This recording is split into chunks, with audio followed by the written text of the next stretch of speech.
Salut à tous, alors aujourd'hui on se retrouve pour une nouvelle vidéo. Comme vous le voyez dans le titre, on va parler des jouets qu'aucun enfant ne veut pour son anniversaire. Mais avant de commencer la vidéo, surtout n'hésitez pas à exploser la barre de likes. Je compte sur vous pour qu'on atteigne les 50 likes avant minuit. 50 likes c'est faisable, je sais que vous pouvez le faire. Let's go. Le bébé malade, Ciccio Bello. Si des enfants adorent prendre soin de leurs congénères, ce serait dommage de ne pas leur offrir le Ciccio Bello. Ce bébé visiblement gravement malade pleure à la moindre occasion. Pour le faire taire, il n'y a pas 36 solutions. Lui refiler un biberon bourré de somnifères ou une tétine. Vous pouvez aussi l'éteindre, mais là, c'est les enfants qui vont se mettre à pleurer. Bref, si vous aimez le bruit, ce jouet est fait pour vous. Le trampoline sans filet. Si vous n'avez jamais visité les urgences pédiatriques, un samedi en fin d'après-midi, après une journée ensoleillée, foncez. Vous allez adorer l'expérience.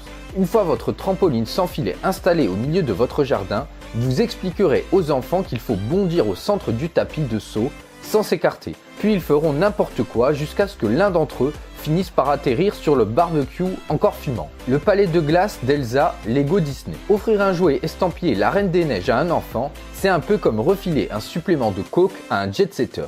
Vous attendez l'overdose ou quoi? Non, parce que supporter les acrobaties d'enfants criant « libéré, délivré » avec majesté en jouant au Lego, non merci. Déjà plus de 2 ans qu'on en bouffe à toutes les sauces, pas la peine d'en rajouter. Bref, à votre place, je m'abstiendrai. Mon premier hélicoptère. Qui a dit qu'un enfant de 5 ans pouvait pas piloter un hélicoptère? C'est ainsi que commence la présentation de cet ingénieux jouet.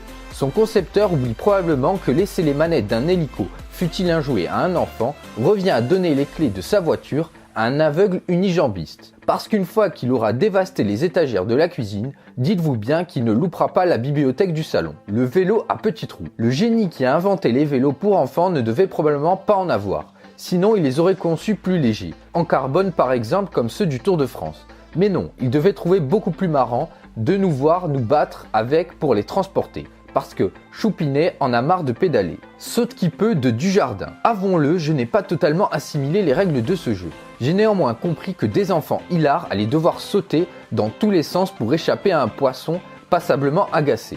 L'objectif, travailler leur équilibre. Dans le salon quoi, entre la table basse, l'écran plasma et la dernière peinture à l'huile de l'oncle Germain. Non mais oh quoi. La fée volante Flying Fiery. Autant vous le dire tout de suite, cette fée volante est globalement incontrôlable pour les simples mortels que nous sommes. Du coup, vous ne savez jamais vraiment vers où elle compte vous balader. Quand elle finira sa course au milieu de la cheminée et que l'enfant se mettra à hurler son désespoir, vous ne pourrez pas dire que vous ne saviez pas. Voilà, c'est tout pour cette vidéo, j'espère qu'elle vous aura plu. Surtout n'hésitez pas à exploser la barre de like, n'hésitez pas non plus à vous abonner, à commenter et à partager cette vidéo. Sur ce, je vous dis à la prochaine.